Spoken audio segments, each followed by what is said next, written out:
All right, here we are. It's been a little while since we updated you on the Nova. It is Tuesday wrench night, sometime in March, second week of March, whatever it is. We got a lot of updates for you. And the guys are here. We got Lamar, we got Pat. They're going to make sure I don't skip over anything here because I got a bad memory. But the biggest things we want to point out is we got the column in. I mean, look at this. You got a nice steering shaft. Everything's hooked up. But this JJ's rods, he's a real nice guy. He's out of the East Coast, Pennsylvania, I think. He even wrote thank you on the receipt. It's on the toolbox. He hand wrote thank you on the receipt. People don't do that. Are you going to get that with Amazon? That's pretty good.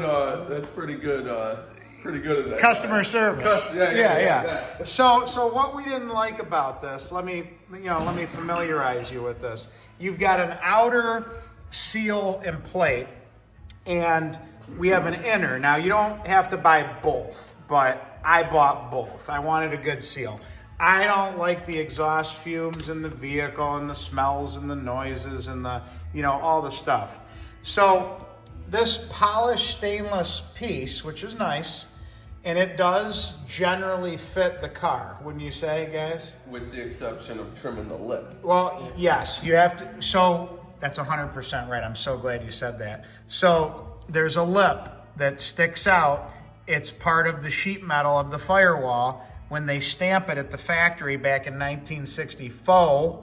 And you got to cut all this down, which I have another video that we'll post of Lamar doing that and almost killing himself because the cutoff wheel almost came off due to me putting it on for him.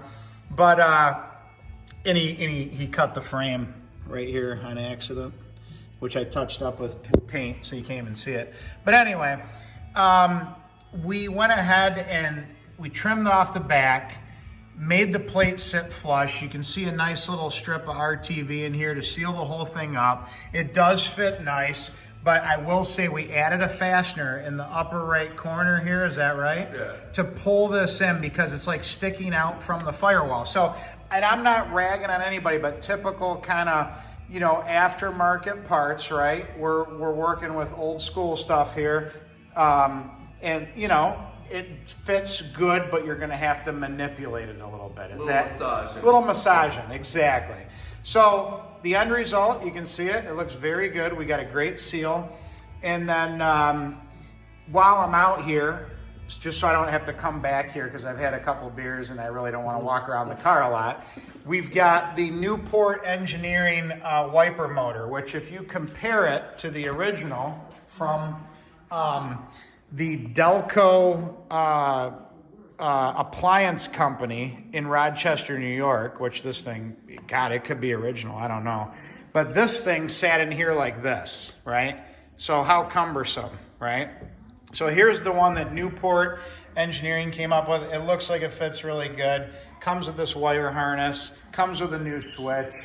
We'll have more updates on that, but first glance, it looks pretty good, right? Fits really well. Fits really well.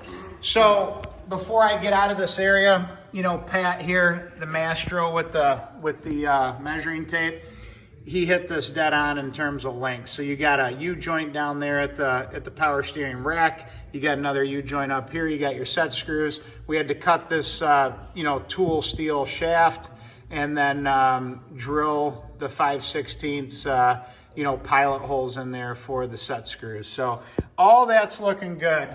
And you'll notice that our clearance and our spacing from, set screw to boot is looking really good. So we come into the car, and this is where, it's key for Lamar to really get into this with us because he spent a lot of time in here tonight. So we got the IDIDIT column, and then you got the boot down at the Firewall, and this is the mounting plate that IDIDIT gives you from their deal. And then behind it, you're going to notice the clamp. Now, we flipped this plate because the tabs that are on the plate would not work well on the outside of the firewall. Remember that, Lamar? Yeah, we bent them inward. So we bent them inward and brought them on the inside. So our support of the column is now on the inside of the car instead of being on the outside, which we're happy with. And then this plate and this boot, they give you screws that are sheet metal screws, which they expect you to shoot through this ring and through the outside of the car after you just put that really nice polished piece on the outside. Now you're gonna look at poking through screw heads on the outside, which is not cool. So what we did is we bent this ring to kind of fit the profile of the floor pan, basically, Firewall floor pan, and then drilled a hole in it to catch the screw and nut that's right there, and then catch the screw that's in the floor on the bottom there. So there, that's what we did, factory locations. And again, now we're gonna be double sealed, and we'll catch this one on the left too, and kind of clamp this down. So it's not like unbelievable seal, but let's face it, you got a seal on the outside of the firewall, you got a seal on the inside. How much more do you want? Give me a break. A lot better than it was in 64. Way better than 64. So then we move up here, IDIDIT column. And there's a couple things with this frickin' IDIDIT column that, you know, we liked and we didn't like. We liked the construction, we liked the tilt, you know, et cetera, et cetera. But one thing that we weren't happy with is these guys at Holley, man, they gotta find somebody else to make a better dash housing for their Pro Dash. This thing does not fit good. The gaps in this thing, I can put my pinky in over here. It's just not a great, it doesn't fit the car good. So we were running into clearance issues with the IDIDIT column here. So we wound up spacing the column down in this area, making a couple plates to go in here, and brought the column downward so we're not hitting right here.